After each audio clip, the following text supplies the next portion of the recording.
रामगोपाल मिश्रा का पूरा परिवार इस वक्त शोक संतप्त है। पूरे परिवार में दुख की लहर है। लोग सदमे में हैं क्योंकि 22 साल का एक बेटा परिवार ने खो दिया है। और उससे ज्यादा आक्रोश है। आक्रोश इस बात को लेकर कि दुर्गा विसर्जन की यात्रा में वो गया हुआ था और वहां पर जो कुछ हुआ वो किसी ने सोचा नहीं था और किसी ने मतलब कल्पना तक नहीं की थी कि ऐसा हो सकता है, क्योंकि ये जो पूरा इलाका है यहां हिंदू और मुसलमान दोनों रहते हैं। दोनों मिलजुल कर अभी तक रह रहे थे, लेकिन उस दिन अचानक ऐसा कुछ हुआ जिसने एक 22 साल के युवक को मौत के नींद सुला दिया। हम उनके घर पर हैं इस वक्त मौजूद और उनके बड़े भाई हैं जिन्होंने उनको, मुझे लगता है आपने मुखाग्नि दी है क्योंकि आपने उत्तरी पहना हुआ है। क्या नाम है आपका? हमारा नाम हरमिलन मिश्रा है। आप भी उस दिन साथ में थे जब ये घटना घटी? हम तो नहीं थे, हम यहाँ पर घर घर पे थे। उस समय हमको केवल फ़ोन किया गया जो कि तुम्हारे भाई को गोली लग गई है, तब मैं जान पाया। और कुछ मुझे पता नहीं है। तो आपके पास फोन आया? हाँ, तब मैं अरे पता मुझे चला कि अरे गोली लग गई है। तब वहाँ से बॉडी जा चुकी थी हमारे जिला हॉस्पिटल में। वहाँ पर उन्होंने दम तोड़ दिया। दम तो ये मान लो तोड़ दी ना, लेकिन वहाँ पर जाए पर तनिक दुखी रहे तो आप वहाँ लग जाओगा कि बच जाए शायद, लेकिन वहाँ पर दम तोड़ दिया उन्होंने बस। तो क्या बताया लोगों ने कि वहां पर क्या हुआ था और क्या गोपाल मिश्रा जो आपके भाई थे, राम गोपाल मिश्रा, वो इस तरह की घटनाओं में, इस तरह की जो कोई प्रोटेस्ट या कुछ होता था उसमें एक्टिव रहते थे? पहले से किसी से कोई दुश्मनी चली आ रही थी, कोई धमकी मिली थी? कोई दुश्मनी कोई अरे वो का ना रहा है, लेकिन अब अचानक वो आए वो का भा है। हाँ। और हम मैंने कभी भाई मान लो होता है, लेकिन इतना कम हुआ घमासान यू मेरे के मारे गोली मार दो यू वाला कभी ना भरा है। ब्यास आपसी भा है बस। कभी दूसरे समुदाय के लोगों के साथ उनकी कोई बात हुई हो? कोई? ना ना ना ना ना, ये कोई बात नहीं हुई थी। अच्छा, उस दिन जो घटना घटी उससे पहले कोई इस तरह की बात थी कि इस तरह की चीजें हो सकती हैं जब ये प्रोसेशन निकलेगा, यानी कि यात्रा निकलेगी? अब वो तो मुझे नहीं पता है। 8 साल मैंने गए रहा तो केवल मान लो पथराव की इन करा है। तो उस समय मूर्ति के हाथों हाथ मतलब ये मूर्ति पर नहीं लगे रहा है, तब आदमी पर लग रहा है हमारे पथराव, जबकि ना 8 साल वो आपसी जो था वो मूर्ति पर लगी थी। उस दौरान जो भया हो उससे मुझे पता नहीं है। एक चीज और बताएं, अभी योगी जी से मुलाकात करने के लिए परिवार के लोग गए हैं, तो किसका फोन आया था? क्या योगी जी ने भी परिवार से बात की है फोन पे? क्या हुआ?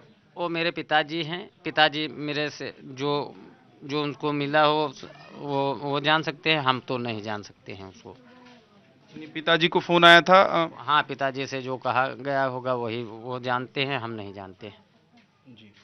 और साथ ही देखिए, उस दिन जब ये घटना घटी थी तो गांव के बहुत सारे लोग गए हुए थे और उन्हीं लोगों में से एक आप आइए, क्या नाम है आपका?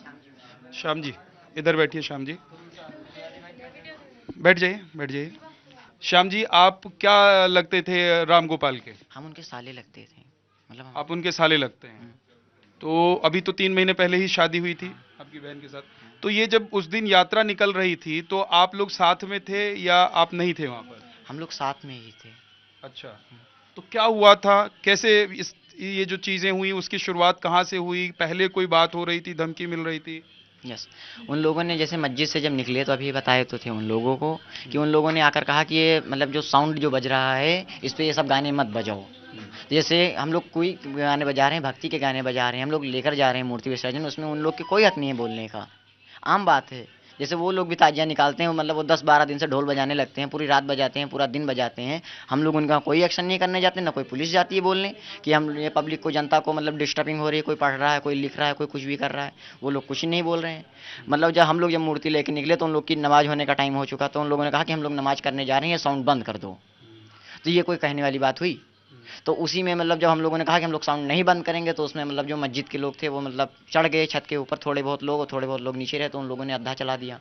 जब इधर चलाने लगे तो लोग सारी मतलब ईंट चलाने लग गए? मतलब पत्थर भी चलाया था? पत्थर भी चलाया था उन लोगों ने। तो जब वो सारी मतलब पूरे व्यवस्था के साथ में थे कि यहाँ पर हल्ला दंगा करा जाएगा, बट ये उम्मीद में कोई नहीं था कि यहाँ पे मतलब इनकाउंटर भी होगा किसी का। तो उसमें जैसे ये आ गए मतलब हमारे जीजा जी, तो ये मतलब ये इनको इनका इनकाउंटर कर दिया गया। तो इसमें यदि पुलिस यदि साथ देती तो मतलब पुलिस को पता भी था कि यहाँ पे मतलब दंगा होता है, तो जैसे जब दंगा होता था यहाँ पे हर साल, तो वहाँ पे पुलिस फोर्स ज़्यादा रखना चाहिए था। हर साल होता है वहाँ? हर साल होता है, बट इतना नहीं होता जितना इस साल हुआ। अच्छा। क्योंकि हर साल होता था, इसी में मुसलमान लोगों ने बढ़ पाया कि हम लोग हर साल करते हैं और कोई पुलिस एक्शन नहीं लेती, तो इस बार में हम लोग कुछ भी कर देंगे तो पुलिस एक्शन नहीं लेगी। और केवल 3 से 4 पुलिस थी वहाँ पे। आप कितने साल से इस यात्रा में जा रहे हैं? हम तो यहाँ मतलब जल्दी जल्दी 4 साल से रहने आए हैं, वैसे तो हम बहरेच में रहते थे। अच्छा, तो ये 4 साल में आप 4 बार गए हाँ, यहाँ पर जाते आते और हैं। चारों बार वहाँ पर फसाद होता ही था? हाँ, होता था अक्सर करके। तो क्या फसाद होता था इससे पहले? मतलब वो मतलब जो मुसलमान लोग थे, तो वो मतलब उधर का एरिया केवल मुसलमान ही का है सब, उधर केवल मुसलमान ही रहते हैं, हिंदुओं की दुकान बहुत कम है। तो उसी में मतलब वो लोग हर बार कहते थे, मतलब ज़्यादा नहीं होता था, थोड़ा बहुत हो जाता था, मतलब मारपीट नहीं होती थी ना, इतने इद्धा चलते थे। इस बार कुछ ज़्यादा उन लोगों ने मतलब यदि पुलिस वाले पहले यदि एक्शन लेते तो इस टाइम ऐसा नहीं होता। मैं आपको बता दूं कि ये जो हैं वो राम मिश्रा जिनकी मौत हुई है उनके साले हैं, और ये उस घटना के वक्त वहां पर मौजूद थे क्योंकि साथ में थे। तो एक तरीके से ये चश्मदीद हैं। सारी बातें इन्होंने अपनी आंखों से भले ही ना देखी हों, लेकिन बहुत बड़ी बड़ी मोटी मोटी जो चीजें वहां पर चल रही होंगी उसको इन्होंने देखा। तो ये आपके जो जीजा जी थे राम गोपाल मिश्रा, क्या उन्होंने बढ़ चढ़कर वहां कह रहे हैं कि ऊपर चले गए थे? क्योंकि अभी सोशल मीडिया से लेकर हर जगह ना एक बात चल रही है कि जाकर ऊपर अगर आप किसी का झंडा तोड़ देंगे, फेंक देंगे, तो सामने वाला आपको बर्दाश्त नहीं करेगा। तो क्या इन्होंने जाकर पहले डंडा या झंडा जो भी लगा हुआ था उसको हटा दिया था, या क्या हुआ था? इन्होंने कोई बदतमीजी पहले नहीं की थी। पहले बदतमीजी मुसलमान लोगों ने की थी ईंट चला के। जब मूर्ति खंडित हुई तो मतलब इधर के हिंदू सब मतलब गुस्से में आ गए कि ये क्यों किया, बदतमीजी क्यों की हम लोग के साथ में, ऐसा क्यों हुआ। तो जब होने लगा ये सब तो मतलब वो चढ़ गए ऊपर उनका झंडा गिराने के लिए। तो जब झंडा गिरा दिया तो वो फिर नीचे आ गए, मतलब झंडा लगाने जा रहे थे, तब तक इन लोगों ने ऊपर खींच लिया, इनको फिर से नहीं आने दिया ऊपर। मतलब नीचे उतर रहे थे झंडा करके बाद में, उसके बाद में नहीं आने दिया। पुलिस वाले देख रहे थे कि ऊपर खींच रहे हैं वो, तो उनको नीचे से गेट खोल के अंदर जाना चाहिए था, बट पुलिस वाले कोई नहीं गए। सारे पुलिस वाले हम लोग के ऊपर मतलब फिर से हावी हो गए। कितने पुलिस वाले? 4 से 5 पुलिस वाले थे, ज्यादा नहीं थे वहाँ। इतनी बड़ी यात्रा में 4 से 5 पुलिस वाले ही बस। थे? यही तो पुलिस वालों की गलती है, हरदी थाना की यही एक गलती है अच्छा। कि घटना के वक्त यदि हम लोग को भी जाने दिए होते तो हम लोग भी कुछ कर सकते थे वहाँ पर।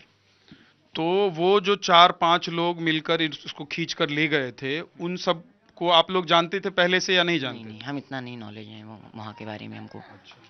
तो उस दिन यानी कि उस शाम को उस यात्रा के दौरान जो चीजें हुई उसको लेकर आप लोगों को पहले से कोई आइडिया था, आभास था कि ऐसा हो सकता है, कोई धमकी मिली हो या लोग कुछ कह रहे हो कि यात्रा निकलेगी? तो कोई दुश्मन नहीं था, ये ऐसे ही बात बात में हो गई। हम लोग का कोई दुश्मन नहीं था, जीजा हमारे ऐसे आदमी नहीं थे जो किसी से कोई दुश्मनी ले, बहुत अच्छे आदमी थे, उनका कोई किसी से दुश्मनी नहीं नहीं, था। इनकी दुश्मनी नहीं हो, लेकिन यात्रा निकल रही थी, तो यात्रा से पहले कभी किसी ने कोई बोला हो कि यात्रा नहीं निकलने देंगे या आओगे तो ऐसा करेंगे वैसा करेंगे? नहीं नहीं नहीं, हाँ? नहीं ऐसी धमकी तो नहीं मिली हम लोग को। आप लोगों को नहीं? नहीं नहीं नहीं, लेकिन यात्रा को लेकर कोई बात इस तरह की हुई हो? ये नहीं हम बता पाएंगे। हर साल जैसे होता था इस बार भी हो रहा था, लेकिन इस बार ज्यादा हो मामला गया। बिगड़ गया। इस बार मामला तो ज्यादा। 2 चीजें हैं वहां पर, एक मस्जिद है सामने और उसके सामने वो मकान है जहां पर इस घटना को अंजाम दिया गया। तो मस्जिद से लोग निकल कर आ रहे थे या मकान में लोग पहले से बैठे हुए थे? पहले से मतलब उन लोगों ने मतलब ईंट रख लिया था छत पे बदतमीजी करने के लिए, तो वो लोग मतलब छत पर थे। और जो मस्जिद से आया वो साउंड वाउंड बंद कराने के भड़ास में उन लोगों ने मतलब नीचे से ईंट चलाई तो मूर्ति टूट गई। तो जब मूर्ति खंडित हो गई तो ये जीजा जो हमारे थे वो छत पर चढ़ गए। मतलब गुस्से में उनको थोड़ी ये पता था कि हमारी मतलब वो मतलब इनकाउंटर करने के लिए ऊपर बैठे हैं ये लोग। मतलब वो किसका इनकाउंटर करना चाहते थे ये हम लोग को नहीं पता। ठीक, वो जब झंडा उतारने गए तो उसके बाद में जब वो गए जब उसके बाद में उतारा उनको, तो जब तोड़ दिए वो, तो उसके बाद में आ रहे थे तब इन लोगों ने उनको पकड़ लिया ऊपर। जब पकड़ लिया तब इनके साथ में किया। और वो लोग कितनी संख्या में थे? क्या पूरा मोहल्ला था या 5-7 लोग ही थे वो लोग? ऊपर तो 5-7 केवल थे, मतलब नीचे मस्जिद के मतलब नमाज हो रही थी तो वहाँ के तमाम लोग थे नीचे। कितने वो लोग कितने लोग रहे होंगे? ये अंदाजा नहीं बता पाएंगे क्योंकि 100, 200, 400? जैसे नहीं, हम लोग की तरफ तो पब्लिक भी थी, तो इतने मतलब पब्लिक में मतलब बहुत भगदड़ हो गई। जब पुलिस वालों ने लाठी चला दी तो हम लोग नहीं समझ पाए उसमें कुछ। अच्छा, लोग भागने लग गए होंगे। उनके पास हथियार था? आप लोगों को पहले से कुछ अंदाजा था कि हथियार नहीं था? नहीं नहीं नहीं, कोई अंदाजा ये नहीं? अंदाजा नहीं था।